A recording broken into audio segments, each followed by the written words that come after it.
আল্লাহ অন্যত্র আয়াতে বলেন, ওই জাতি ওই দেশ কখনো সফলতা অর্জন করতে পারবে না যেই দেশ যেই জাতিকে নিয়ন্ত্রণ করে কোনো মহিলা নিয়ন্ত্রণিত দেশ কখনো সফলতা অর্জন করতে পারেনি, পারবে না। কোরআনে নিষেধ, হাদিসে নিষেধ। বিশ্বের যারা উন্নত রাষ্ট্র, আমেরিকা, জাপান, ওদেরকে দেখেন, ওরা মহিলার হাতে ক্ষমতা দেয় না, মহিলাদেরকে ব্যবহার করে, মহিলার হাতে ক্ষমতা দেয় না। কারণ যেখানে আল্লাহ সুবহানাহু ওয়া তাআলা বলেছেন হুন্না নাকিসাতুল আকলি, তাদের জ্ঞান, আকল, ধারণা পুরুষের অর্ধেক, সেভাবে দিয়েই বানাইছি। এই জন্যে মাসে তাদেরকে 3 দিন, 7 দিন, 10 দিন, 9 দিন পর্যন্ত নামাজ রোজা নিষিদ্ধ করে রাখছে, হায়েজ নেভাজ ইত্যাদি দিয়া। তাদের আকল কম, ব্রেন কম। ইমামে আজম আবু হানিফা রহমতুল্লাহ আলাইহি বলেন, যদি পুরুষদেরকে তালাকের দায়িত্ব না দিয়ে মহিলাদেরকে তালাকের প্রদানের দায়িত্ব, ক্ষমতা অর্পণ করা হতো, প্রতি সেকেন্ডে প্রতি ঘরে 1 মাস 2 মাস পরে পরে তালাক হইতো। একটু সাবান নিয়ে লাগছে, ধারণ ক্ষমতা মহিলার এত কম, সাবান নিয়ে লাগছে সংসারে, জামাই তালাক দিয়ে দিও। ধারণ ক্ষমতা এত মহিলাদের কম, আপনি একটু খালাতো বোনের সাথে কথা বলছেন মোবাইলে, এইটাকে কেন্দ্র করে আপনারা 3 তালাক দিয়ে দিবেন। তো পুরুষের ধারণ ক্ষমতা অনেক বেশি, অনেক কষ্টের পরেও চায় না পুরুষের সংসারটা বাগুক। ছেলের দিকে তাকাইয়া, সাংসারিক দিকে তাকাইয়া সহজে ভাঙতেছে না, তারপরে ভাঙতেছে। তো মহিলাদেরকে যদি তালাকের ক্ষমতা দেওয়া হইতো, ন্যূনতম লবণ, মরিচ, পেঁয়াজ, ঘরে শোয়া, মশারি টানানো নিয়ে সংসার ভেঙে দিতে পারে। এই জন্য তালাকের ক্ষমতা মহিলার হাতে দেওয়া হয় না, পুরুষের হাতে দেওয়া হয়েছে। মহিলার তুলনায় পুরুষের ধারণ ক্ষমতা বেশি, ব্রেন ক্ষমতা বেশি, আকল ক্ষমতা বেশি, বুদ্ধির ক্ষমতা বেশি, অলরাউন্ডার। বাহিরের কাজ মহিলারা পুরুষের আঞ্জাম দিতে পারে।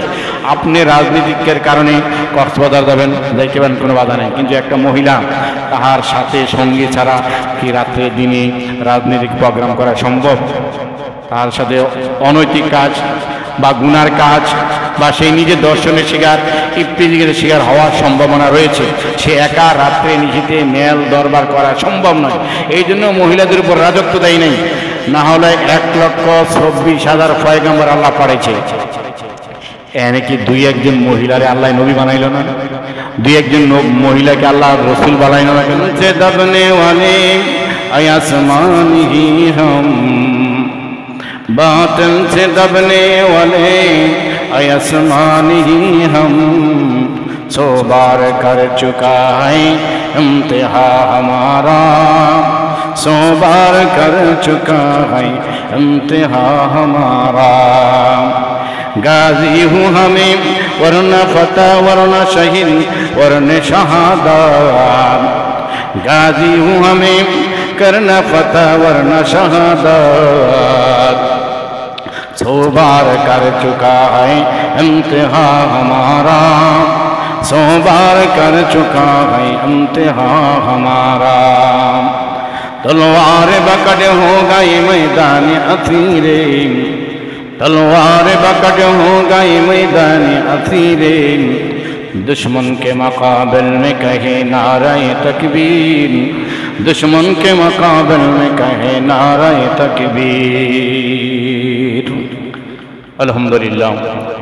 সম্মানিত হাজিরিন, আকাশ, বায়ু, রাস্তাঘাট, বাংলার আবহাওয়া প্রতিকূল থাকার কালীনও আপনারা সর্বাগ্রে, সবার আগে প্রিয়তমার ডাকে, রব্বে কারিমের ডাকে সবার আগে উপস্থিত হতে পেরেছেন, আমিও পেরেছি, সেই জন্য শুকরিয়া আদায় করে নিচ্ছি আলহামদুলিল্লাহ। দূর থেকে মেহমান আপনাদের এলাকায় আসা কষ্টদায়ক। আমি প্রায় দাপা থেকে হেঁটে এসেছি, ফতুল্লাহ বড় মসজিদ পার হইয়াও আপনার মেঘনা পেট্রোলিয়াম পরে, এরপরে একটু অটো উঠে এরপরে আসছি। এত জ্যাম। অটোওয়ালার কাছে শুনলাম রাত্রে 12:30টায় একটা শাহ সিমেন্টের গাড়ি ওই পঞ্চবড়ি স্ট্যান্ডের কাছে দাঁড়ানো ছিল, এটা ওখান থেকে বড় করে 100 কদম আগাইছে। ওইদিকে গাড়ি নড়ে না, এত জ্যাম আর কি। তারপরে রাস্তাঘাট কাদা, পানি, বৃষ্টি, ভাঙ্গা, বন্ধ। আপনাদের জন্য চলাচল অনেক কষ্ট, যারা দৈনিক ওইদিকে আসা যাওয়া করেন, চাষারা, বেশি পঞ্চবটি। আল্লাহ সুবহানাহু ওয়া তাআলা অতি দ্রুত কাজটাকে সমাধান করার ব্যবস্থা করুক, সকলে বলি আমিন। কর্তৃপক্ষের নজরে পড়লে অল্প সময় কাজটা শেষ হইলে আপনাদের দুর্ভোগ পার হবে আশা করছি। আল্লাহ রাব্বুল আলামিন সারা দেশের আবহাওয়াকে ইসলাম ও মুসলমান কোরআনের ইসলামের জন্য অনুকূল করে দেখ, সবাই বলে আমিন। আজ দেশের আবহাওয়া ইসলাম ও জনসম্মুখের অনুকূল নয়। আপনারাও আমার আগেই জেনে ফেলেছেন সেই মিটফুডের ঘটনার 1 মাস হয়তো পার হয় নাই, আবারও গতদিন 2 জন সাংবাদিককে, একজনকে গলা কেটে হত্যা করা হয়েছে চাঁদাবাজি প্রচার করার কারণে, আরেকজনকে ইট দিয়ে থেতলে পুলিশের সামনে জনসম্মুখে হত্যা করেছে আরেকজন সাংবাদিককে। আল্লাহ তাআলা হেফাজত করুক, হেদায়েত দান করুক। হেদায়েত না থাকলে আসমানি গজব দিয়ে ধ্বংস করে দেখ, সকলে বলি আমিন। যেহেতু মুসলমান, রসুল বলছেন আল মুসলিমু কা জাসাদিন ওয়াহিদিন ইনিস্তাকা আইনুহু ইস্তাকা কুল্লুহু ইনিস্তাকা রিজলুহু ইস্তাকা কুল্লুহু ইনিস্তাকা রাসুহু ইস্তাকা কুল্লুহু।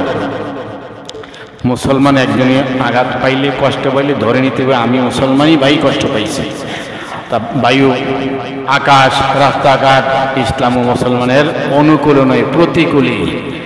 আল্লাহ রাব্বুল আলামিন একজন ন্যায় ইনসাফগার শাসক বাংলাদেশের মধ্যে বসে যে আপামার জনগণ, আপনারা আমরা দ্রব্যমূল্য নিয়ন্ত্রণে এবং শান্তিপূর্ণভাবে সান্দামুক্ত বসবাস করার তৌফিক দান করে জোরে বলি আমিন। ইদানীংকালের যতগুলা দর্শন, লুণ্ঠন, লুটতরাজ এবং মারামারি, খুন, হামলা ইত্যাদি হচ্ছে বেশিরভাগ চাঁদার কারণে। এটাও আপনারা নেটে দেখেছেন, নেটে এটা দিয়ে দিয়েছে। চাঁদা করলে 3টি লাভ, একবারে নুরানি ট্রেনিং এর মতো।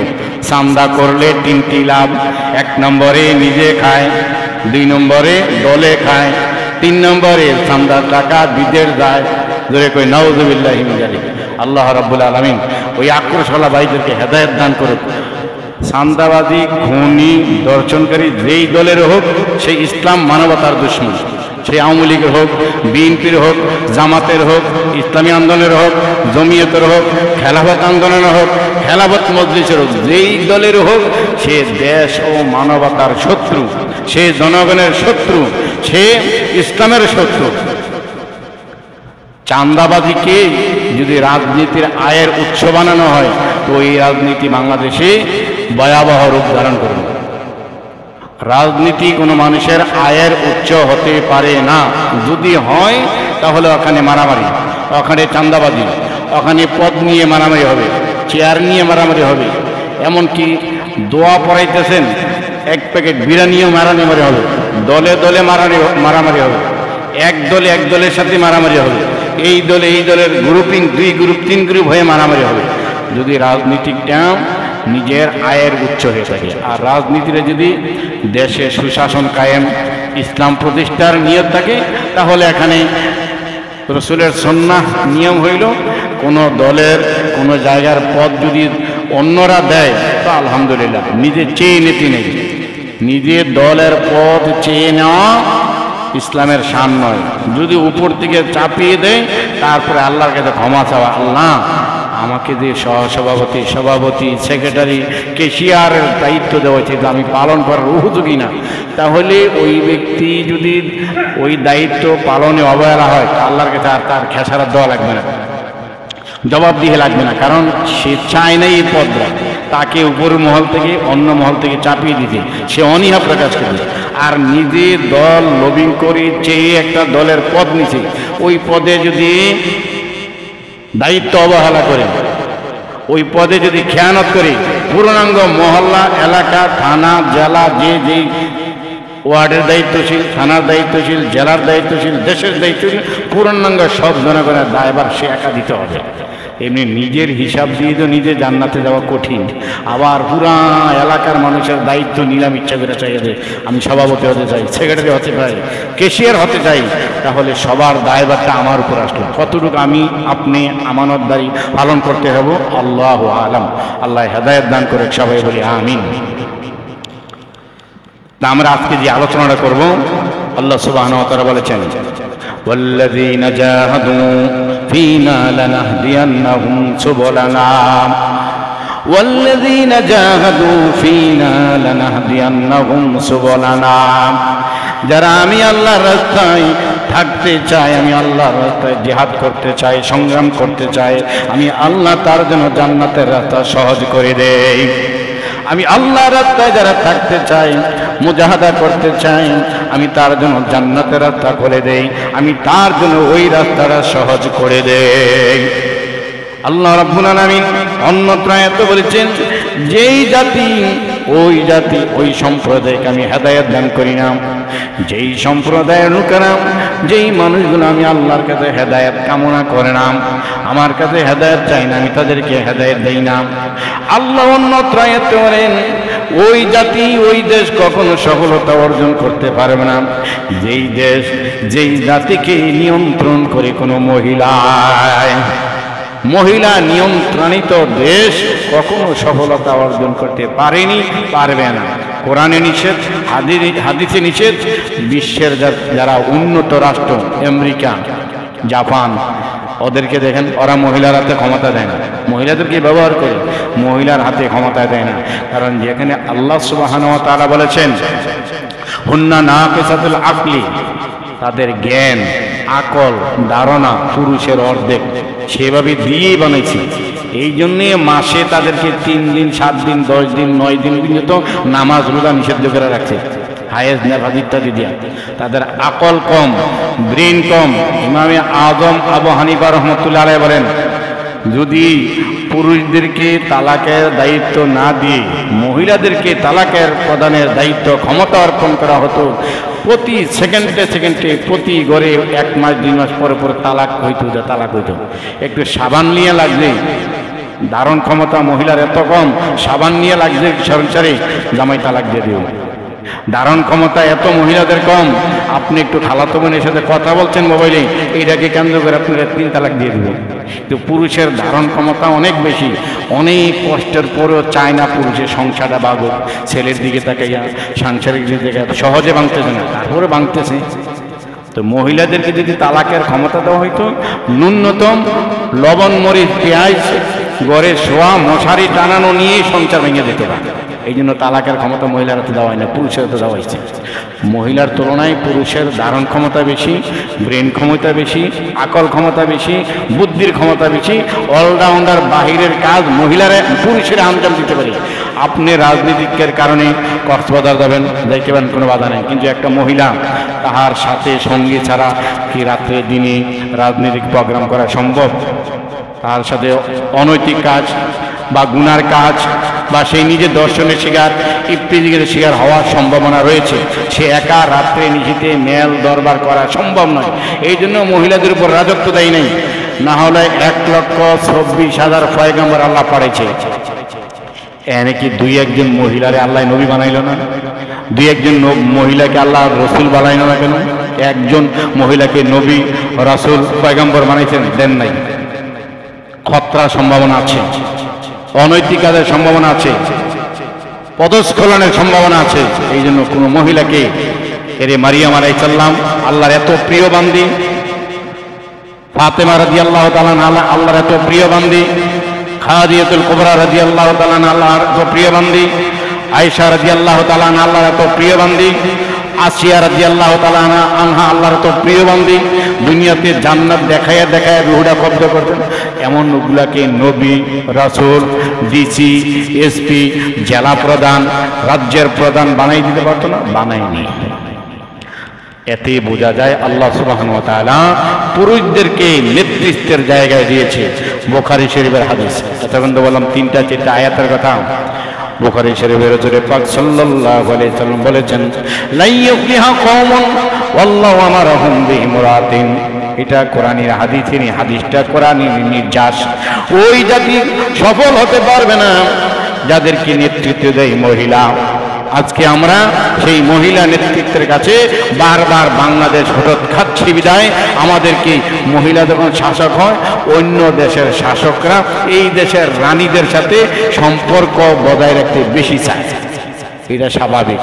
আমি এক রাজ্যের রাজা, পার্শ্ববর্তী রানী, ওর সাথে আমার সম্পর্কটা হইলে একটু ফষ্টিনষ্টি বেশি হয়। শিয়াল পৃথিবীর ইহুদি খ্রিস্টান নাসারা নাস্তিক্যবাদ যারা লালন করে, ডারউইনের মতবাদ ফেরাউনের মতবাদ যারা লালন করে, তাদেরকে কবি শিয়ালের সাথে উদাহরণ দিয়েছেন। শিয়াল কখনো চায় না যে মুরগি ঘরে আবদ্ধ থাকুক, মুরগি খাঁচায় থাকুক, মুরগি আতালের ভিতরে থাকুক, এটা শিয়াল কামনা করে না। পৃথিবীর যারা রাষ্ট্রপ্রধান পুরুষ, যাদের ব্যাপারে সেঞ্চুরিরও সম্ভাবনা রয়েছে, সেটা সৌদি আরবের বাদশাহ হোক, সৌদি আরবের বাদশাহ সহ শব্দের একবারে খারাপ বলা হয় মাগিবাদী, ওরা সহ সৌদি আরব কোন, লেবানন কোন, সুদান কোন, ইরাক কোন, ইরান কোন, আর পাকিস্তান বলেন, মিশর বলেন, আল জাজিরা বলেন, যাই বলেন, সব দেশের পুরুষ শাসকরা বেশিরভাগ মহিলা লালিত, মহিলার দিকে লেলিত শিয়ালের ভূমিকা পালন করছে। ওই শিয়াল নামক এসি, ডিসি, এসপি, ওসি, গোয়েন্দা প্রধান, পুলিশ বাহিনীর প্রধান, র্যাব বাহিনীর প্রধান, আর নৌবাহিনীর প্রধান, তারা কখনো কামনা করে না এই দেশের মহিলা নামক মুরগিরা পর্দায় থাকুক, বোরকায় থাকুক, নামাজি হোক, ঘরের বাহিরে না যাক, অফিসে চাকরি না পাক, এটা তারা কখনো কামনা করে না। এই শিয়ালরা চায় মহিলারা আমাদের সাথে চাকরি করবে, অফিসে যাবে, গাড়িতে চলাচল করবে, আমাদের পিএস, এপিএস হিসাবে তাদেরকে নিয়োগ দেব, আমরা তাদের জন্য মদের ভার দিয়ে দেব, তারা নায়িকা গায়িকা হবে, তাদেরকে আমরা ভোগ করব। শিয়াল যেমন চায় না মুরগি ঘরে থাকুক, নাস্তিক্যবাদ ইহুদি খ্রিস্টান নাসারা নেতা নেত্রীরা চায় না বাংলার মহিলারা ঘরে থাকুক, তারা রাস্তায় নামা থাকুক, শিয়ালের মতো যখন চায় যাকে চায় তাকে বুক করুক, তারা এটা কামনা করে। ঠিক বাংলাদেশ সহ মুসলিম কান্ট্রি সহ আর ইহুদি খ্রিস্টান ওই যে ফ্রি সেক্সের দেশ, ওইগুলোর হিসাব বলেও লাভ নেই। ওরা চায় মেয়েরা অবাধে হাফ পোশাক, কোয়ার্টার পোশাক, কিছু পোশাক দিয়ে রাস্তাঘাটে চাকরি বাকরিতে সমান অধিকার থাকুক, তাহলে তারা তাদের ভোগের পাত্র হয়। দূরে করে নাউযুবিল্লাহ মিন যালিক। বিগত সরকার 15 বছর 16 বছর, এর আগের মহিলা সরকার 10 বছর 15 বছর পর্যন্ত ছিল, মেয়েদেরকে অগ্রাধিকার দিয়ে গার্মেন্টসে হোক, অফিসে হোক, সচিবালয়ে হোক, সংসদে হোক, চেয়ারম্যানে হোক, মেম্বারই হোক, সমস্ত ব্যাংকে সহ মহিলাদেরকে মার্কেটিং ম্যানেজার সহ, মার্কেটিং প্লেসে সহ, গাড়ির ড্রাইভিং সহ, বিভিন্ন জায়গায় অভ্যর্থনা কেন্দ্রে সহ, হসপিটালে সহ মহিলাদেরকে অগ্রাধিকার দিয়েছে। তারা রাত্রে নিশীথে একসাথে কাজ করে, সারা রাত্র ডিউটি পালন করে, অফিসের কাজে বসের সাথে কক্সবাজার যাওয়া লাগে, অফিসের কাজে বিমানে বিভিন্ন দেশের ট্রেনিংয়ের নামে যাওয়া লাগে। সেখানে কি আপনার মেয়ে, আমার মেয়ে, আমার বউ, আপনার বউ আরেকজন পুরুষ বসের সাথে বিমানে যাবে, গাড়িতে যাবে, রাত্রে হোটেলে থাকবে, আলাদাই থাকুক, নিরাপদ নাকি? এখান থেকে তো সহিংসতা, এখান থেকে তো ইসলাম বিদ্বেষী কাজ বাড়ে, এখান থেকে প্রেম প্রীতি, এখান থেকে পরকীয়তা ইত্যাদি বাড়ে। আল্লাহ বলছেন ওয়াল্লাযীনা জাহাদু ফীনা লানাহদিয়ান্নাহুম সুবুলানা, ওয়াল্লাযীনা যারা জাহাদু জিহাদ করে, আন্দোলন করে, সংগ্রাম করে আমি আল্লাহর রাস্তায়, তাদেরকে আমি আল্লাহর রাস্তায় রাখার জন্য সহজ করে দেই, জান্নাতের রাস্তা তাদের জন্য সুগম করে দেই। জান্নাতের রাস্তাটা একবারে কঠিন নয়। সাহাবায়ে কেরাম এই দুনিয়া থেকে একসাথে 10 জন জান্নাতের সার্টিফিকেট পেয়ে গিয়েছিল। ধীরে ধীরে এমন সাহাবী আল্লাহর কাছে জান্নাতের ঘোষণা দুনিয়ায় পেয়ে গিয়েছিলেন, জান্নাতের গ্রাম দুনিয়ায় পেয়ে গিয়েছিলেন। আল্লাহ বলেন আমার রাস্তায় যদি মানুষগুলো চলতে চায় আমি তার জন্য জান্নাতের রাস্তাটা সহজ করে দেই। তাহলে আমরা সবাই চাই আল্লাহর রাস্তায় চলতে। তাহলে কি আল্লাহর রাস্তায় শুধু মসজিদের ভিতরে আল্লাহর রাস্তায় চলবো, অফিসে গিয়ে আল্লাহর রাস্তায় চলবো না?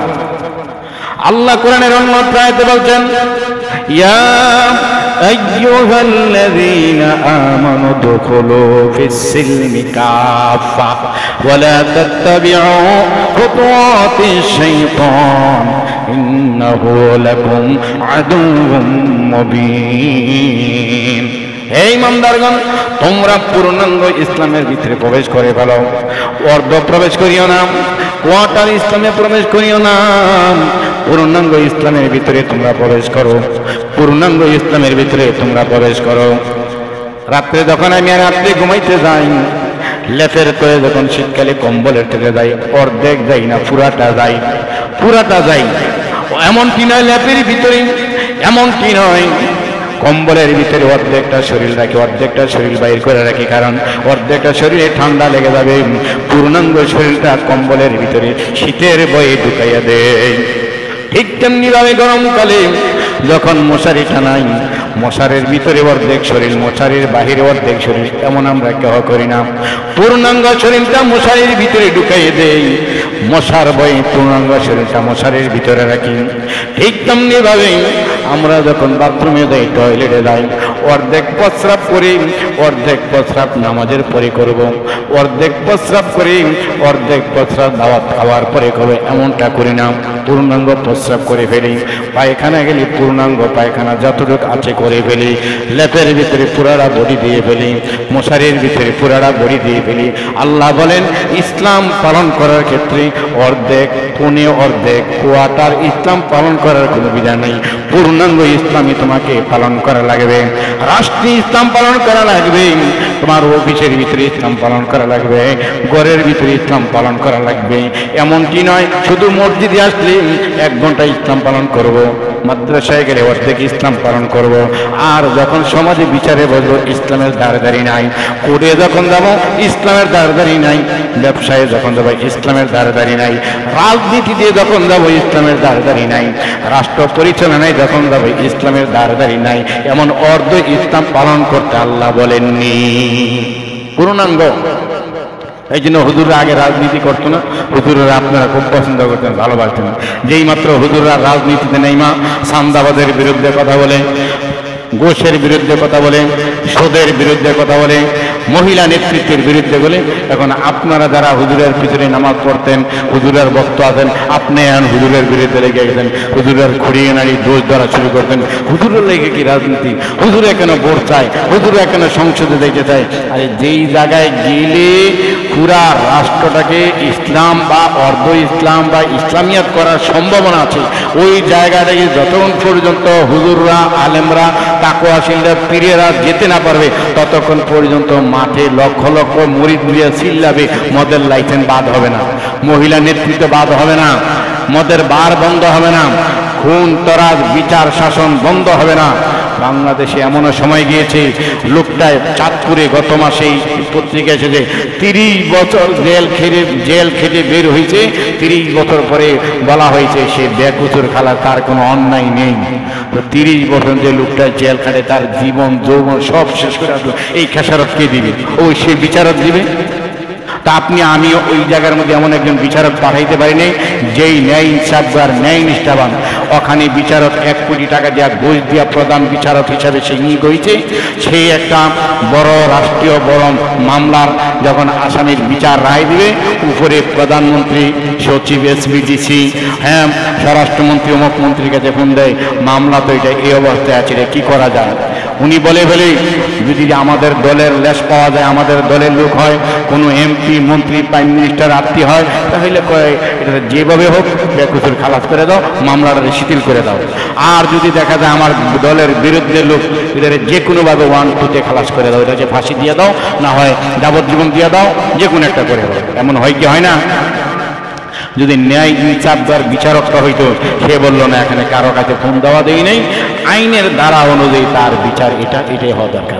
যেমন মিটফুটের হত্যার বিচারটা যদি, যেখানে ভিডিও ফুটেজ আছে, ভিডিও আছে, ছবি আছে, এলাকার সাক্ষী আছে, রাতের অন্ধকারে না, দিনের বেলায় 20-50 জন লোকের সামনে পাথর দিয়ে মেরে মেরে লোকটারে মারছে, এগুলা যদি সঠিক তদন্ত করে, সঠিক আইন প্রণয়ন করে, যেই জায়গার মধ্যে তাকে পাথর দিয়ে মারা হয়েছিল, ওই জায়গার মধ্যে যারা মেরেছে, সরাসরি আঘাত করেছে, তাদেরকে ওই জায়গার মধ্যে ফাঁসি দিত, ওই জায়গার মধ্যে হাত কাটতো বা বিচারের বিধান দিলে ওইটা করতো, কমপক্ষে আজকের দিন পর্যন্ত। আর এভাবে জনসম্মুখে আরেকজনকে সান্দার জন্য যে কোনো কারণে এভাবে মারতে পারতো না, করতো না, কেউ সাহস করতো না। ওইটার বিচার হয়তো আস্তে আস্তে হচ্ছে, হবে 10 বছর পরে হবে, বা কিছু হবে না। আবার দল পল্টি লইলে ফোন দিলে 1 ঘন্টার ভিতরে খালাস হয়ে যাবে। এই জন্য আবার গত রাত্রে গাজীপুরে একজন সাংবাদিককে গলা কেটে হত্যা করা হয়েছে। আরেকজন সাংবাদিককে পুলিশের সামনে মডেল থানার কাছাকাছি জায়গায় জনসম্মুখে সবাই তাকিয়ে চেয়ে আছে, ইট দিয়া থেতলে থেতলে মেরেছে। জোরে বলেন নাউযুবিল্লাহি মিন যালিক। এই জায়গায় যদি একজন রাত্রে দেখলাম, আবার সাথে সাথে ইসলামী আন্দোলন বাংলাদেশকে মোবারকবাদ জানাই, রাত্রে গাজীপুরের মহানগর নেতৃবৃন্দ মিছিল বের করেছে খুনির বিচার চাই, রাত্রি তখনই 1 ঘন্টার ভিতরে। তা আমরা বিচার চাইতে পারবো, বিচার চাবো কার কাছে? কে বিচার করবে? কার বিচার করবে? ন্যায় নিষ্ঠাবান লোকগুলা যদি, পাকোয়া পরহেজগারী লোকগুলা যদি চেয়ারম্যান, ডিসি, এসপি, ওসি, র্যাবের প্রধান, ডিবির প্রধান, ডিএসবির প্রধান, আইএসবির প্রধান, সিআইডির প্রধান, সচিবালয়ের প্রধান হতো, তখন বিচারটি আমরা আশা করি। এরপরেও আল্লাহ আলম, আল্লাহ ভালো জানে কি করে হুজুররা গিয়া, আমরা আশা করি যে তাহলে বিচারগুলা সঠিক হইতো, তাহলে আর সামনে এই অপকর্ম করার কেউ দুঃসাহস করতো না। এই জন্য আল্লাহ রাস্তায় চলার জন্য যারা কষ্ট সাধনা করে তাদেরকে আল্লাহ রাস্তা সহজ করে দেয়। ওলামায়ে হক্কানি রব্বানি আল্লাহ রাস্তায় চলার জন্য ত্যাগ, তিগিয়া, ঘাম ঝরানো সাধনা ত্যাগ দিতেছে। এই পর্যায়ে বাংলাদেশে একটা অবস্থান তৈরি হয়েছে। ওলামায়ে কেরাম, ইমাম, আপনারা তৌহিদি জনতা, দাড়িওয়ালা, টুপিওয়ালাদের একটা মূল্যায়ন মোটামুটি হচ্ছে। আগে গন্তই না হুজুরদেরকে। এমন সময় গেছে এই বাংলাদেশের ঢাকা শহরের মসজিদের খুতবা দিতে হইলে পুলিশ আইসা বইলে দিত আগামী দিন জুমা, সুতরাং কোনো জিহাদি বক্তব্য, হ্যাম বাম, সুদের বিরুদ্ধে, ঘুষের বিরুদ্ধে, সরকারের বিরুদ্ধে কোনো বক্তব্য দেওয়া যাবে না। দিলে মুসল্লি থাকবো, ওরা যদি রিপোর্ট করে জেল হয়ে যাবে। একজন আলেম, একজন সাধারণ কয়েদিকে নিয়ে পরে যে হত্যা মামলা, লুণ্ঠন মামলা ইত্যাদি মামলাতে কয়েকজন নাম দিয়া গং দেওয়া থাকে না, ওই গঙ্গের ভিতরে ওই হুজুরের অং করে দেয়। ওই মামলার ভিতরে ভাষায় দিয়েছে এখন যাবজ্জীবন।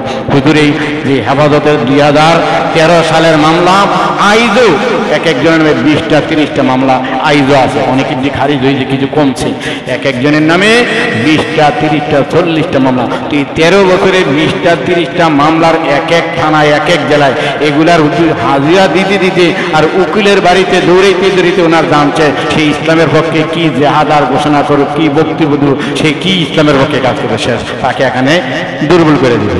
এই একটা ষড়যন্ত্র গত 20 বছর 15 বছর চলছিল। আল্লাহ তাআলা হেদায়েত দান করে, জুড়ে বলি আমিন। যেখানে যে বিষয়টা আমরা আনছিলাম আজকে, একজন সাহাবী প্রসিদ্ধ, আপনারা যাদের নাম শোনেন নাই, সালামা ইবনে আকওয়া রাদিয়াল্লাহু তাআলা আনহু, মদিনা থেকে 4 থেকে 5 মাইল দূরে নবীজি সাল্লাল্লাহু আলাইহি সাল্লামের একটা উটের খামার ছিল। জায়গাটার নাম কাবা, জায়গাটার নাম কাবা। মদিনা থেকে 4 থেকে 5 মাইল দূরে নবীজির উটের খামার, উট পালে রাখালও সেখানে আছে। জুলুম নির্যাতনের কথা, লুণ্ঠনের কথা, চাঁদাবাজির কথা নবীজির যুগেও ছিল, নবীজি চলে যাওয়ার পরেও ছিল। প্রাণের বাবাজিরা আমার, 30-50টা উটের একটা খামার নবীজির কাবা নামক জায়গার মধ্যে আছে। আব্দুল্লাহ ফাজারি, একজন অমুসলিম, আব্দুল্লাহ ফাজারি তার নাম, সেই নবীদের উপরে চাঁদা দাবি করল। নবীদের ওটগুলাকে লুণ্ঠন করার জন্য তার বাহিনী নিয়ে সিদ্ধান্ত নিল। চাঁদাবাজি ওই যুগে ছিল। 30টা ওট নবীজির চারণভূমি থেকে, ওটের খামার থেকে 30টা ওট, ওই যুগের 30টা ওট, এই যুগের ধরেন 30টা প্রাইভেট কার বা 30টা দামি হুন্ডা। একটা ওটের দাম বর্তমান বাংলাদেশে কত? 5-7 লাখ টাকা, 7-8 লাখ, 3-4 লাখ টাকা। তো একটা 100 গাড়ির দামও 2-3 লাখ টাকা, একটা প্রবোধ গাড়ির দাম 5-6 লাখ টাকা, একটা এক্সকরোলা গাড়ির দাম 8-9-10-11-12 লাখ টাকা। তো ওই যুগে 30টা ওটের দাম বর্তমানে ধরেন 30টা প্রাইভেট কার বা 30টা হুন্ডা। আব্দুল্লাহ ফাজারি তাহার লোকগুলা নিয়ে রাতের অন্ধকারে নবীজি সাল্লাল্লাহু আলাইহি সাল্লামের চারণভূমি কাবায় গিয়েছেন। দেখেন যে রাকাল আছে, রাতের বেলায় ঘুমাইছে। আব্দুল্লাহ ফাজারের লোকেরা সশস্ত্র অস্ত্র নিয়ে, রামদাও নিয়ে, ওই যুগে যে অস্ত্র ছিল এগুলা নিয়ে ওই নবীজি সাল্লাল্লাহু আলাইহি সাল্লামের রাখা রাকালকে রাতের বেলায় হত্যা করে ওই ওটের খামার থেকে 30টা ওট বাগাইয়া নিয়ে চলে যাইতেছে। জোরে বলি নাউযুবিল্লাহ। আইজো দোকানদার ব্যবসা করবে, গার্মেন্টসের ব্যবসা করবে, চাঁদা দিতে দিতে দাম শেষ। রোডে একটা গাড়ি নামাইছে, চাঁদা দিতে দিতে চট্টগ্রাম থেকে ঢাকায় একটা গাড়ি আসছে, 10 থেকে 12 জায়গায় চাঁদা দেওয়া লাগে, 2000 করে 1000 করে বিভিন্ন জায়গায় দেওয়া লাগে। তো সেই সুবাদে আপনার উপর ভাড়া বাইরা যায়। হুজুর মাল আনতে যাত্রাবাড়ির থেকে শনির একটা ব্যান আনতে 100 টাকা চাঁদা দেওয়া লাগে। ব্যানে করে মাল হয়েছে আমার বাসা শনির একটা 18 বছর। যাত্রাবাড়ি আড়ত থেকে একটা ব্যান আনতে, ব্যানিওয়ালায় বললো হুজুর যাত্রাবাড়ির থেকে একটা ব্যানে কয়টা আম বা কাঁচা তরকারি বা এই কি লেবু কাঁচামরিচ ইত্যাদি নিয়ে আসি, 100 টাকা চান্দা দিয়ে তারপর বাইরে হওয়া লাগে। কে নেই চান্দা বাড়ি? অযথা ধান্দা। একটা তো আছে কয়েলি বাজারের একটা যে কি বাজারে টাকা উঠানো ছিল, ওটা আলাদা, ওটা দেওয়া লাগে। একটা বাজার ডাকানো, ওইটা বিষয় না। রাস্তায় বিভিন্ন পয়েন্টে গলির মোড়ে সীমানা আছে, ওই জায়গার মধ্যে এসে 50 টাকা 50 টাকা করে বেনলায়, ট্রাকওয়ালায় দেওয়ান লাগে, ব্যানওয়ালায় দেওয়ান লাগে, ঠেলাওয়ালায় দেওয়ান লাগে, বড় বাসওয়ালায় দেওয়া লাগে। সে এগুলার প্রভাব আপনার আমার উপর পড়ে। উনি যদি 100 টাকা চান্দা দেওয়া না লাগতো, 50 টাকার মরিচ 47 টাকা বিক্রি করতে পারতো, আমি আর আপনি কিনতে পারতাম। তো এই চান্দার বাদ এবারে যাইয়া জনগণের উপরে পড়ে। রাসূল সাল্লাল্লাহু আলাইহি সাল্লামের 30টা উট নিয়ে আব্দুল্লাহ ফাজারের লোকেরা রাখালদারে রাতের বেলায় মেরে ফেলছে। একবারে চারণভূমি থেকে, একবারে খামার থেকে 30টা উট লইয়া একবারে মদিনার বাহিরে চলে যাইতেছে, শহর ছাইরা এলাকায় নিয়ে যাইতেছে। সালামা ইবনে আকওয়া রাদিয়াল্লাহু তাআলা আনহু বয়স মাত্র 14 বছর।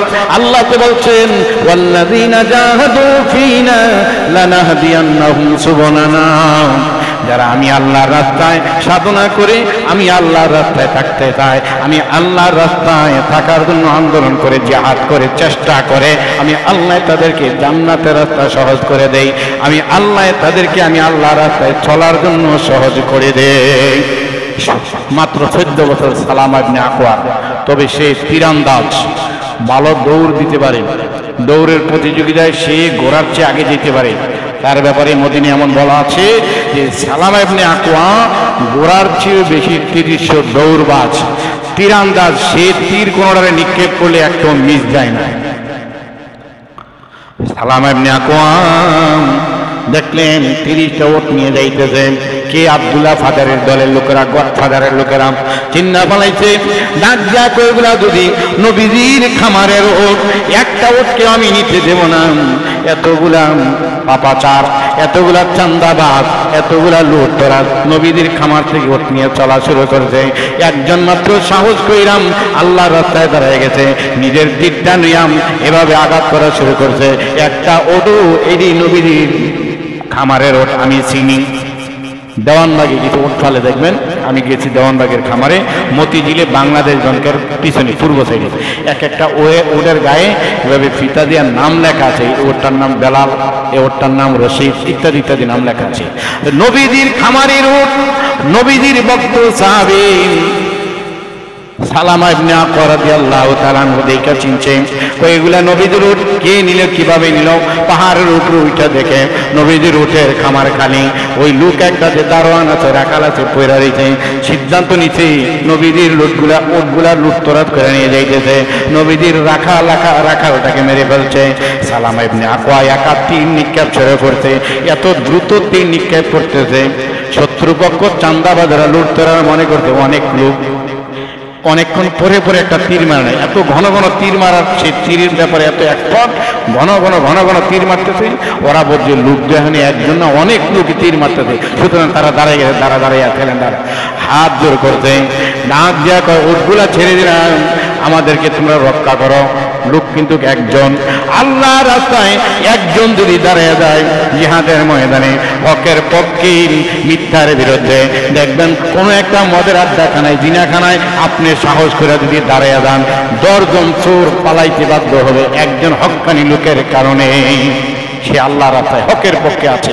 সালামা ইবনে আকওয়া তীর বন্ধ করে দিয়ে বলে, যাহা কিছু আছে লুটতরাজ করে নিয়েছ সবগুলা ছেড়ে দাও। 30টা উট ছেড়ে দিছে, কাপড় চোপড় কিছু আছে সব ছেড়ে দিয়ে তারা সামনে চলতেছে।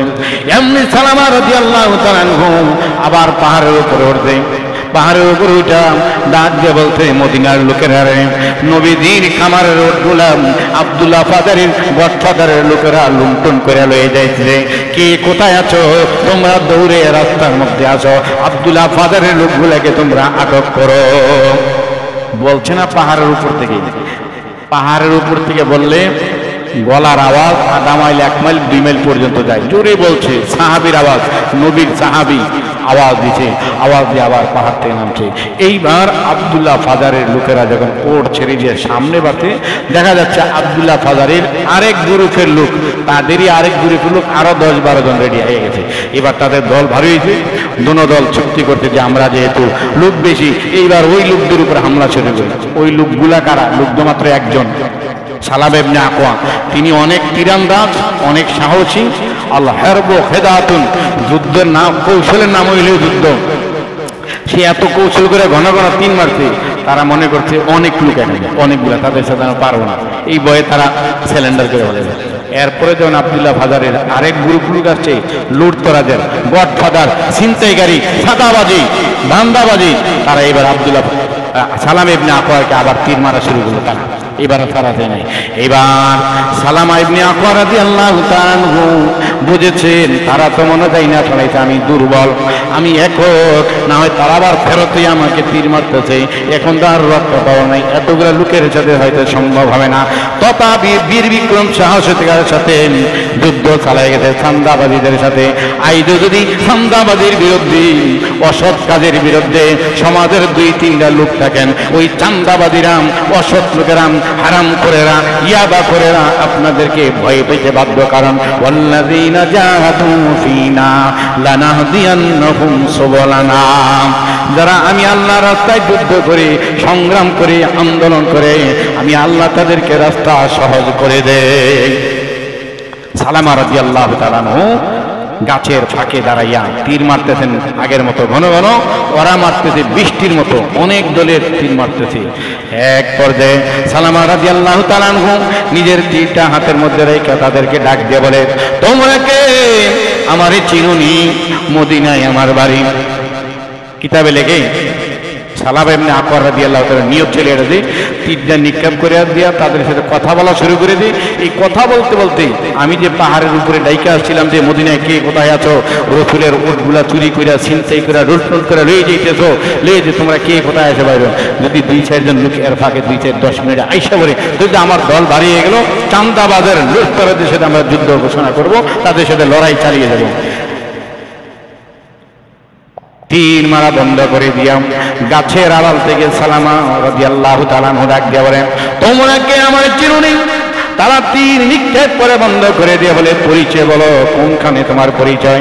ডাক দিয়ে বলে, মদিনায় আমার বাড়ি, আমি মুহাম্মদের একজন সাহাবী, আমার বয়স মাত্র 14 বছর, আমার নাম সালামা ইবনে আকওয়া। আকওয়া আমার আব্বার নাম, আকওয়ার ছেলে সালামা আমি। সবাই তো বুকের মধ্যে থুতু দিয়া বলাইছে, ওরে বাপরে বাপ, সালামা সেই সালামা তো মদিনার মধ্যে বড় একজন তীর আন্দাজ ব্যক্তি। সে দৌড়ে মদিনার যদি হৃষ্টপুষ্ট ওঠ, দৌড়ে ঘোড়া দৌড়ে ফার্স্ট হয়, যে ঘোড়াগুলা, সেই ঘোড়ার সাথে সালামায় দৌড় দিয়েছে, সে ফার্স্ট হয়। ওটো দৌড়িয়ে সালামার সাথে পারে না, ঘোড়ায় পারে না, তীর নিক্ষেপে সে একাধিকবার চ্যাম্পিয়নীয় পুরস্কার পাইছে। সেই মদিনা এলাকায় প্রসিদ্ধ একজন, যে এর সাথে একাধিক লোকও ফারার করে না, কুস্তি লাগেও পারে না। এখন সবাই বলছে, আরে বাবারে, সালামা এসে পড়বে, হ্যাঁ সাথে তো সম্ভব না, হ্যাঁ তো অনেক শক্তি, হ্যাঁ অনেক নেতা, হ্যাঁ অনেক কৌশল জানি, হ্যাঁ সাথে পারা সম্ভব। এই কথোপকথনে রয়েছে সালামা রাদিয়াল্লাহু তাআলা বর্ণনা দিতেছেন, ভাষণ দিতেছেন, তাদের সাথে কৌশল বিনিময় করতেছেন। এই তীর নিক্ষেপ করা উভয় পক্ষের বন্ধ আছে। তারা হুড়া করে মদিনার পাহাড় থেকে ঘোড়া দৌড়িয়ে দৌড়িয়া কয়েকজন সাহাবী আইসা বলে, যেই সালামা রাদিয়াল্লাহু তাআলা দেখছেন যে না, মুসলমানের দল ঘোড়া দৌড়ে আইসা বলছে, এইবার আবার শুরু করছে। এই মুসলমানেরা আব্দুল্লাহ ফাজারের লুণ্ঠন তরাজেরা 30টা উট নিয়ে চলে যাইতেছিল নবীজির, তোমরা যুদ্ধ শুরু করো। আবার তীরান্দাজ যুদ্ধ শুরু করে দিয়েছে। কিতাবের মধ্যে রাখেন, তীরান্দাজ করতে করতে করতে করতে আব্দুল্লাহ ফাজারের উল্লেখযোগ্য লোক একজনের নাম জাকওয়ান, তাকে হত্যা করেছে, তার ঘোড়ার পাও কেটেছে, ঘোড়া থেকে পড়েছে। সালামা রাদিয়াল্লাহু তাআলা আনহুর সাথে এসেছেন আবু সাঈদ খুদরি রাদিয়াল্লাহু তাআলা আনহু, তিনি উটের মধ্যে উঠতেন, উইটা আবার তীর নিক্ষেপ করতেন, করতে করতে লুটতরাজকারীদেরকে এলাকা ছাড়া করেছেন, কিছু নিহত হয়েছে। ওই জায়গার মধ্যে আব্দুল্লাহ ফাজারি সহ এসেছিল, সেও নিহত হয়েছে। ওই জায়গার মধ্যে মাত্র 2-4 জন লোকে শত শত লোকের বিরুদ্ধে জিহাদ করে, সংগ্রাম করে, আন্দোলন করে নবীজির উটগুলাকে উদ্ধার করেছে। সুবহানাল্লাহ। বলার উদ্দেশ্য এই লোক ছিল একজন, সালামা ইবনে আকওয়া বয়স ছিল মাত্র 14 বছর। আল্লাহ বলেন ওয়াইদু লাহুম মাস্তাতাতুম মিন কুওয়া, তোমরা শক্তি অর্জন করো, ট্রেনিং দিয়ে শক্তি অর্জন করো। শক্তি অর্জন করলে কাফেরেরা ইসলাম বিদ্বেষীরা তোমাদেরকে ভয় পাইতে বাধ্য। 14 বছরের একজন যুবককে 10-15-20 জন দিয়ে ঠেকাইছে কৌশল করিয়া। যুদ্ধ একটা কৌশলের নাম, নবীজি বলছেন ও রাসূলুল্লাহ সাল্লাল্লাহু আলাইহি সাল্লাম আল হারবু খিদাতুন, যুদ্ধ একটা কৌশলের নাম। কৌশল করিয়া তাদেরকে যুদ্ধ বন্ধ রাখিয়া তীর নিক্ষেপ বন্ধ করিয়া নিজের লোককে আনাইলেন। আনানোর পরে যুদ্ধ করে যুদ্ধের মধ্যে জয়ী হয়ে গেলেন। আল্লাহ বলেন আমার রাস্তায় যারা চেষ্টা করে, যুদ্ধ করে, সাধনা করে, তাদেরকে আমি মদত সাহায্য করে জয়ী হয়েছে। শুধু তাই নয়, প্রাণের বাবাজিরাম, যে সাহাবীর নাম আপনারা অনেকেই জানেন না, শোনেন নাই। সাহাবী আবু রাফি বিন খাদিজ, সাহাবী সামুরা ইবনে জুনদুব রাদিয়াল্লাহু তাআলা আনহু, দুইজন সাহাবী, তাদের বয়স 13 এবং 14 বছর করে। একজন সাহাবীর নাম রাফি ইবনে খাদিজ, আরেকজন সাহাবীর নাম সামুরা ইবনে জুনদুব রাদিয়াল্লাহু তাআলা আনহুমা, বয়স মাত্র 13-14 বছর। বদরের যুদ্ধে যাবে নবীজি ভালো ভালো হৃষ্টপুষ্ট যুবক তালাশ করতেছেন। বদরের যুদ্ধে যাব, কে কে তোমরা যাইবা? বড় বড় বড়িওয়ালা লোকেরা অনেকে দাঁড়াই নাম। মাত্র 13 বছরের রাফি ইবনে খাদিজ দাঁড়ায় কই লাব্বাইক ইয়া রাসূলুল্লাহ, বদরের যুদ্ধে আমি যাইতে রাজি আছি। ইসলাম ও মানবতার পক্ষে, নবীজির পক্ষে, আল্লাহর পক্ষে, দিন ইসলামকে উন্নত রাখতে, কাফের বেঈমানদেরকে নিশ্চিত করতে আমি রাজি আছি। দাঁড়াইছেন। নবীজি কয় তোমার বয়স কম, এই ছোট্ট শরীর দিয়া তুমি যাওয়া লাগবে না, শুকরিয়া তুমি বসো। আরেকজন দাঁড়িয়ে গেছে সামুরা ইবনে জুনদুব তার নাম, তিনিও দাঁড়িয়ে গেছে ইয়া রাসূলুল্লাহ, বদরের যুদ্ধে আমি যাব, আমি ইসলামের পক্ষে, মানবতার পক্ষে কাজ করব। নবীজি কয় ছোট মানুষ বৈশা যাওয়া হবে না। একটু পরে রাফি ইবনে খাদিজ রাদিয়াল্লাহু তাআলা আনহু, রাফি তার বাবার কাছে, খাদিজের কাছে বলে আব্বাজান আপনি একটু বসেন, আপনার পায়ের উপরে পা দিয়ে আমি দাঁড়াই, তাহলে নবীজি স্টেজ থেকে দেখবো আমি অনেক লম্বা, আমি বড়, তাহলে আমাকে জিহাদের ময়দানে যাওয়ার নির্দেশ দিবে, আমাকে লইবে। আমাকে তো লইতেছে না। বাবা কই আমার ছেলে যুদ্ধের ময়দানে যাবে, ইসলাম ও মানবতার পক্ষে কাজ করবে, জিহাদের ময়দানে যাবে। হ্যাঁ ঠিক আছে, আমার পায়ের উপরে দাঁড়াও। বিশাল ময়দান, হাজার হাজার লোক দাঁড়াই। এইবার ডাক দিয়া কয় লাব্বাইক ইয়া রাসূলুল্লাহ, নবীজি আমি জিহাদের ময়দানে যাব, আমি বড়, আমি বড়। দূর থেকে নবীজি কয় লম্বা অবস্থা তো ভালো আছে। আবার বাবে এখানে আছে খাদিজা রাদিয়াল্লাহু তাআলা সুপারিশ করছেন, ইয়া রাসূলুল্লাহ আমার ছেলে বয়স একটু কম, তবে সে তীর ভালো জানে, গোড়া চালানি ভালো জানে, কাজ করার অভ্যস্ত আছে, শক্তি আছে, হিম্মত আছে, সাহস আছে, ট্রেনিং প্রাপ্ত, নিতে পারেন। ওই ঠিক আছে হইলাম। একটু পরে সমবয়স কম নামদার সামুরা ইবনে জুনদুব, জুনদুবের ছেলে সামুরাম, তার বয়স 13 বছর। কয় যেহেতু রাফি ইবনে খাদিজরে নবীজি নিয়েছেন, তিনিও দাঁড়িয়ে ডাক দেয়া কয় তার সৎ বাবা ছিল এখানে উপস্থিত, মা এক বাবা অন্য, সৎ বাবারে ডাক দেয়া বলেন হে রাফি ইবনে খাদিজের বাবায় সুপারিশ করতে তার জিহাদের ময়দানে নেবেন। ও সৎ বাবা আপনি একটু সুপারিশ করেন যে আমার সৎ ছেলে, সেও জিহাদে যাইতে রাজি আছে, আপনি বসেন, আপনার কাঁধের উপরে দাঁড়াই আমি দাঁড়াই, নবীজি যাতে ইসলাম এবং মানবতার পক্ষে আমাদের জিহাদের ময়দানে পাঠায়। ঠিকই দাঁড়িয়ে গেছে, কাঁধের উপরে দাঁড়াইছে। নবীজি কয় তুমি তো ছোট মানুষ, জিহাদের ময়দানে যাবা। এবার সামুরা ইবনে জুনদুব রাদিয়াল্লাহু তাআলা আনহু 13 বছর বয়স ডাক দেয়া কয় ইয়া রাসূলুল্লাহ ইয়া হাবিবাল্লাহ, আমার একটু বন্ধু রাফি ইবনে খাদিজ, ওরে আমার সাথে কুস্তি লাগাই দেন, ওরে আমি হতাইয়া ফেলাবো, ওই আমার শক্তি আমার সাথে পারবে না, তাহলে আপনি একটু পরীক্ষা করে দেখেন। নবীজি সাল্লাল্লাহু আলাইহি সাল্লাম স্টেজের সামনে দোলন দিয়ে আছেন। 13 বছরের যুবক জিহাদের ময়দানে যাওয়ার জন্য, ইসলাম মানবতার পক্ষে কাজ করার জন্য, সৎ পথের কাজ করার জন্য, অসৎ পথের বাধা দেওয়ার জন্য, চান্দাবাজ আর দান্দাবাজ ইয়াবাখোরদেরকে প্রতিহত করার জন্য 13 বছরের কিশোর যুবক হয় নাই, কিশোর মানুষ দুজনে কুস্তি লাগতেছে, কানে কানে বইলা দেয় বন্ধুরে আজকে তোমার জিহাদের ময়দানে নবীজি সিলেক্ট করে বলে যে তোমার বয়স 13 বছর, আমারও বয়স 13 বছর, যদি তোমাকে কুস্তির মধ্যে আমি তোমার গানে শোয়াইতে পারি, তবে নবীজি আমারও জিহাদের ময়দানে যাওয়ার পারমিশন দিয়ে দিবে। একটু কৌশলে লাগলে যদি পারি তো শোয়াইলাম, না শোয়াইলে ইচ্ছা করলে শুয়েছি। ঠিকই সামর এমনি জুনদুব রাদিয়াল্লাহু তাআলা আনহুমা সোয়াইব নবীজিকে দুনুদুনে জিহাদের ময়দানে চলো, জোরে বলি সুবহানাল্লাহি বিহামদি। বলার উদ্দেশ্য হলো, হে আমরা যখন শক্তি আছে, সামর্থ্য আছে, আমরা ভালো কাজে অগ্রসর হই না। একটু হয়তো ভয় আছে, গোলাপ ফুল পাড়তে গেলে একটু কাটার গায়ে খেতে হবে, জান্নাতে যাওয়া লাগলে একটু সাধনা চেষ্টা করাই লাগবে, একটু কষ্ট রক্ত ঘাম ঝরানোই লাগবে। 13 বছরের যুবক তৈরি হয়ে গেছে।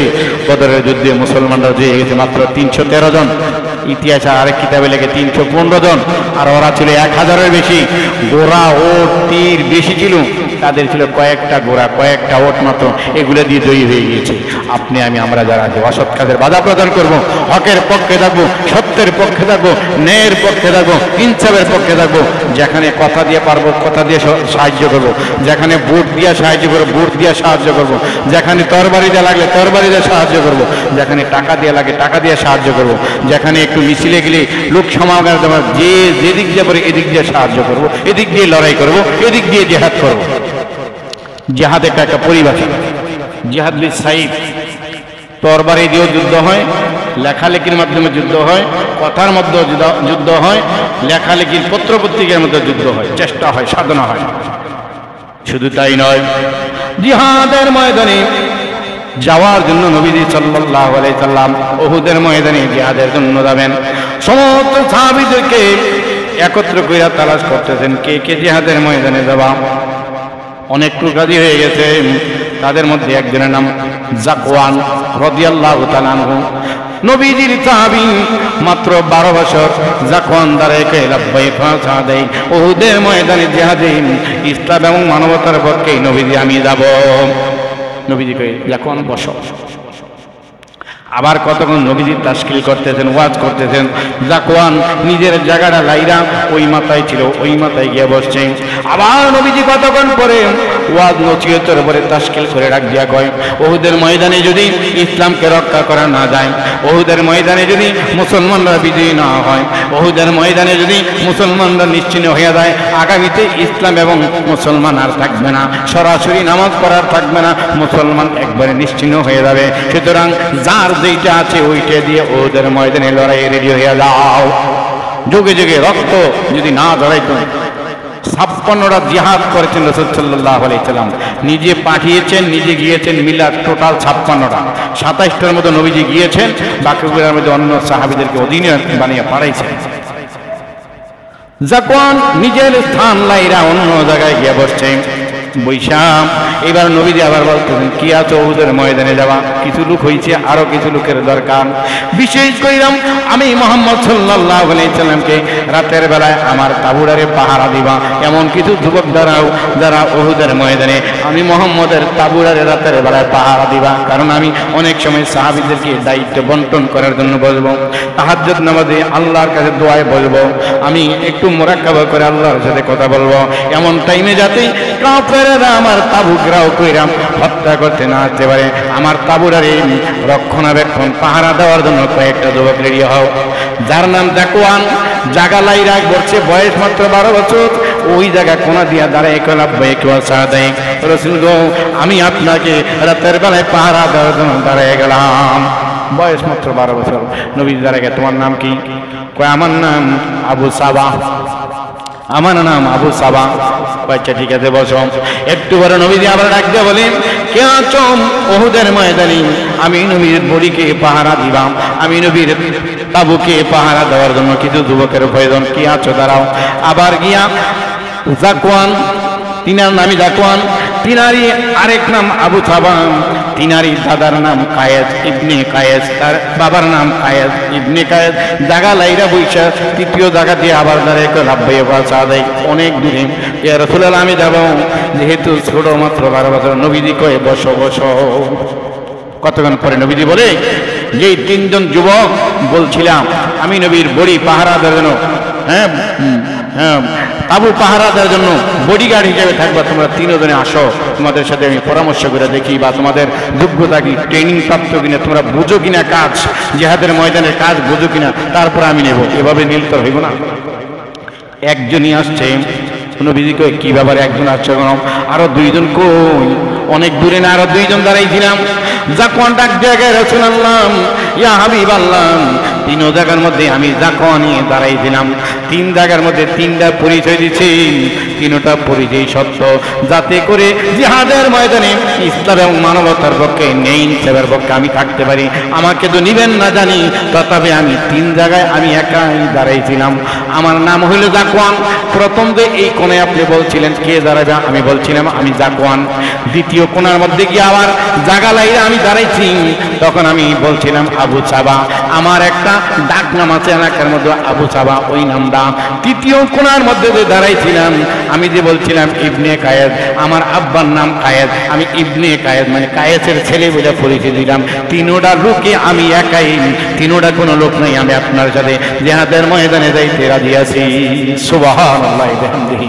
12 বছর বয়স জিহাদের ময়দানে যাওয়ার জন্য কৌশল অবলম্বন করছি।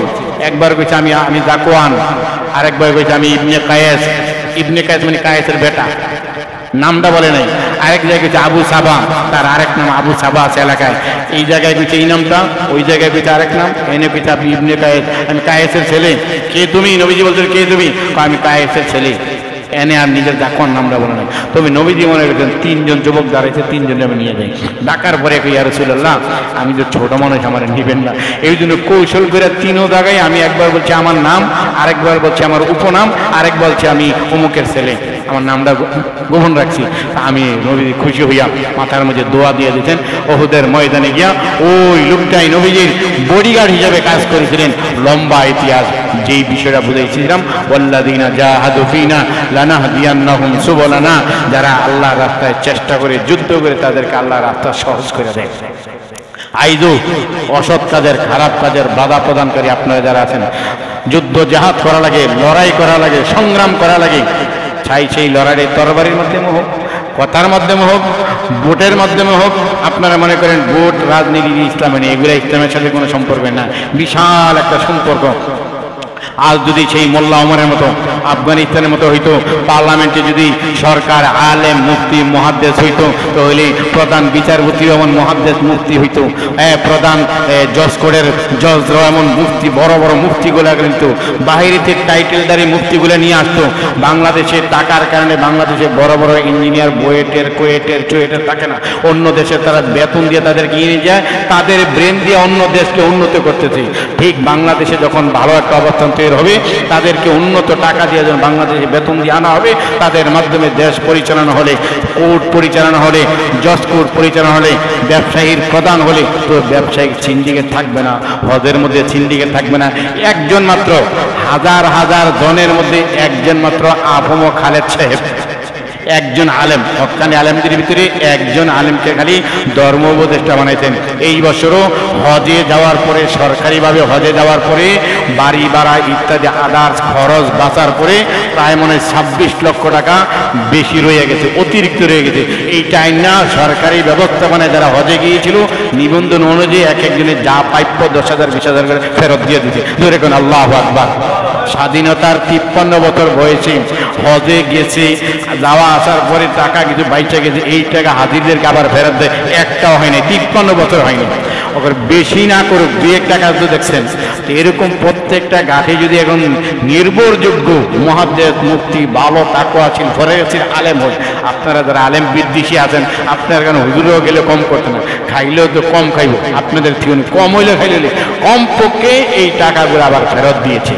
প্রতি বছর রেলওয়ের দিকে ক্ষতিপূরণ, রেলওয়ে লস, বিমানে লস, সেতু বন্ধনে লস, যোগাযোগ মন্ত্রণালয়ে লস লস লস। একটা কাগজ করতে, খারিজের কাগজ করতে লাগে বড় দূর 1100 থেকে 1700 টাকা। আপনার আমি একটা কাগজ খারিজ করি 15,000 16,000 20,000 টাকা দিয়ে। প্রত্যেকটা সেক্টরে যা টাকা নেওয়া দরকার, রাজুকের একটা প্ল্যান আনতে নির্দিভাবে 1 লাখ টাকা খরচ হয়। সেই রাজুকের প্ল্যান, 10 তলা একটা বিল্ডিং এর প্ল্যান আমার মুসলি গত সপ্তাহ এর আগে জমা দিয়েছে। বললাম গতদিন কত হয়েছে, বললাম কত লাগবে, ওই 26 লাখ টাকা কন্ট্যাক্ট করেছি, 10 তলা পারমিশন দিবে, 26 লাখ টাকা। 1 লাখ টাকা লাগে ন্যায্যভাবে। এটা দেয় না, অনেকের আইনের গাফলা গোফলা আছে। 26 লাখ আমি যার একা খাবো না, এগুলো চেইন অফ কমান্ড, ডাইরেক্টর থেকে নিয়ে পিয়ন পর্যন্ত টাকার ভাগ পাবে, এভাবে দিয়ে করে। যদি সব দিক গাড়ে ন্যায় ইনসাফগার লোক ঢুকে যাইত, তো ন্যায় ইনসাফগার লোকের ঢুকবো কি হবে? সরকার প্রধান যদি হয় মহিলা, সরকার প্রধান যদি হয় চাঁদাবাজ, সরকার প্রধান যদি হয় কিলার, সরকার প্রধান যদি নিজে মদ খায়, নিজে গাঁজা খায়, নিজের দলেদের জন্য গাঁজা খাওয়ার আলাদা বার আড্ডাখানা বানাই দেয়, নিজে মহিলার ছায়া তলে থাকে, তাহার এমপি মন্ত্রী চেয়ারম্যান মেম্বাররা পর্যন্ত এলাকার মহিলাগুলাকে খাওয়ার জন্য অত্যতে বসে থাকে, সেই সরকার কি চাঁদাবাজ হবে না, ধান্দাবাজ হবে না? কি হবে? এগুলাকে যদি আমরা ঘাটে বসাই, তো এগুলো তো এই করবে। আর খেসারত আমাকে আপনাকে দিতে হচ্ছে। মাত্র আজকে 1 বছর, জুলাই টু জুলাই, 5 আগস্ট থেকে 5 আগস্ট এ পর্যন্ত কয়েকশো, জুলাইয়ের 2000 শাহাদত বরণ করা ছাড়া কয়েকশো হত্যা হয়েছে, কয়েক হাজার দর্শন হয়েছে, আহত হয়েছে আর হাজার হাজার 1 বছরে। অদূর ভবিষ্যতে বাংলাদেশের অবস্থা আরো ভয়াবহ। আপনি ইচ্ছা করলে ভালো থাকতে পারবেন না। সাংবাদিক একটা সংবাদ প্রচার করবে, সত্য সংবাদ, মেরে ফেলবে। আপনি একটা হক কথা মসজিদে করবেন, মসজিদে মেরে ফেলবে। আপনি একটা হক কথা সমাজে বলবেন, সমাজ আপনার বিরুদ্ধে চলে যাবে। এমন সিচুয়েশন আসতেছে। আল্লাহ রাব্বুল আলামিন আমাদের জনগণকে নির্বিঘ্নে আনন্দে সমস্ত চাঁদাবাজি রোশানল থেকে, হেফাজত থেকে, নেই ইনসাফের একজন বাদশাহ, নেই ইনসাফের একজন বিচারক, নেই ইনসাফের একটা রাষ্ট্রপ্রধান আল্লাহ পাক মিলিয়ে দেখ, তাহলে আমাদের কপালে একটু সুখ আছে বলে আশা করা যায়। আর না হয় আমাদের আপনাদের সকলে কারো কপালে সুখ বলতে কোনো কিছু থাকবে না। রাস্তাঘাটে ছিনতাই, চাঁদাবাজি, দর্শন, আপনার মেয়ে নিরাপদ না, আমার মেয়ে নিরাপদ না, আপনি নিরাপদ না, আমি নিরাপদ না। দ্রব্যমূল্য সকালে গিয়ে দেখবেন একরকম, বিকালে গিয়ে দেখবেন আরেক রকম। আসলে মূলে ঠিক আছে, সিন্ডিকেটের কারণে। এই সিন্ডিকেটে কেউ ভাঙতে পারবে না। আল্লাহ রাব্বুল আলামিন ঘাটে ঘাটে, জায়গায় জায়গায় ন্যায় ইনসাফগার লোকগুলাকে বসাইয়া দেয়া, বাংলার মধ্যে আল্লাহ রহমত বর্ষণ করুক, বাংলাদেশের জনগণের উপরে আল্লাহ রহমত বর্ষণ করুক। প্রত্যেকটি স্কুল, কলেজ, মাদ্রাসা আল্লাহ পাক নিরাপত্তার চাদর দিয়ে ঢেকে দেখ। আপনার আমার ফ্যামিলিকে আল্লাহ নিরাপত্তার চাদর দিয়ে ঢেকে দেখ। আল্লাহ রাব্বুল আলামিন দেশ থেকে ইয়াবা, গাঞ্জা উঠিয়ে দেখ। আল্লাহ পাক দেশ থেকে নারী কেলেঙ্কারি উঠিয়ে দেখ। আল্লাহ পাক সব ধরনের ষড়যন্ত্রকে বাংলাদেশে হেফাজত করুক, এই কামনা। আল্লাহ রাস্তায় হক কথা সবাই যেই অবস্থানে আছেন, হক কথা, সৎ কথা এই জায়গায় বলবেন। আপনি পারেন না, আপনি গড়ে, আমি গড়ে মাঝে মধ্যে বলি, সারা বাংলাদেশের কেউ লোকে না পারলো, তোমাদের সাথে আমি পারবো। আমার ঘরে খাওয়া যাবে না যদি ফজর নামাজের সময় আগে আগে না ওঠা। আজকে দিয়েছি ইন্নাহুম ইয়াকিদুনা কাইদা ওয়া আকিদু কাইদা ফামাহিলিল কাফিরিন আমহিলহুম রুয়াইদা। এই আয়াত মুখস্থ করে দিয়েছি পিচ্ছিটিতে। কেন দিয়েছি? রাত্রি উঠাকে ভয় পাই, ওই দিকে কুকুরে ডাকে, মেন রোডের পাশে আমার বাসা, কুকুরে ডাক। বলছি এই আয়াত করে গায়ের মধ্যে ফুদিবা, দুইজনে আমার আয়াত মুখস্থ নিয়ে, ছোটজন মেজুজন, বড় দুইজন বলছে আমাদের মুখস্থ আছে। বলছি এই আয়াত করে শরীর বন্ধ করো, শরীর ফুদিবা, তৈলে কুকুর আর বিচ্ছা, বিড়ালও ভয় পায়, বিড়াল ইত্যাদি ডাকতে ভয় পাবে না। এই কাজও লাগাই দিয়েছে। তো যে বলছি যে সারা বাংলাদেশের লোকে না পড়লো, ঘরে তোমার লোকে পারবো কমপক্ষে, আপনিও করবেন। সারা বাংলাদেশে আমি হক ইনসাফ কায়েম করতে পারবো না, কমপক্ষে আপনার ফ্যামিলির 4 জন সদস্যের মধ্যে আপনি ইনসাফ কায়েম করেন, এখানে হক কায়েম করেন, এখানে নামাজ প্রতিষ্ঠা করেন, এখানে পর্দা প্রতিষ্ঠা করেন। আপনি আপনারা এতটুকু দায়িত্ব নেন, পুরো দায়িত্ব নেওয়া না। পুরা দেশ নিয়ে আপনি ভাইবা লাভ নেই, কাম হইব না। আপনি আর আপনি ভাবলে লাভ হবে কি? রাজার ভাবা প্রজায় ভাবলে কাম হবে না। এটা করবার, দোয়া করবো, আল্লাহ এমন একটা প্রজা দিয়ে দাও, নেই ইনসাফের, আল্লাহওয়ালা, নামাজি, তাহাজ্জুদ গুজার। আবার এমন তাহাজ্জুদ গুজার দরকার নেই যে রাতের বেলায় 60-70 টাকা তাহাজ্জুদ করবো, দিনের বেলায় মানুষকে হত্যা করবো, দিনের বেলায় বাড়ি দখল করবো, দিনের বেলায় আরেকজনকে হত্যা করবো, দিনের বেলায় কিলার লাগে 7 মার্ডার করে ফেলাবো। এমন তাহাজ্জুদ গুজারের দরকার নেই। আল্লাহ 60-70 টাকার তাহাজ্জুদের দরকার নেই, কমপক্ষে 2 টাকার তাহাজ্জুদ কইরা আল্লাহর কাছে দোয়া করে, আল্লাহ আমার সংসারটা হেফাজত রাখেন, বাংলাদেশটা আপনি হেফাজত রাখেন, আমাকে নিরাপদে রাখেন। বাংলাদেশের সব মানুষ, আওয়ামী লীগ, বিএনপি, জামাত, তাবলীগ, হেফাজত, সবাই আপনি নিরাপদে রাখেন। সবাই সুষ্ঠুভাবে চলুক, সবাই আনন্দে চলুক, সবাই ভালো থাকুক, সবাই নিরাপদে থাকুক, সেই কামনা করছি। হক কথা যেই জায়গায় আছেন ওই জায়গায় বলবেন, হক কথা একজন লোক কামনা করবো। ও আখিরি দাওয়ানা।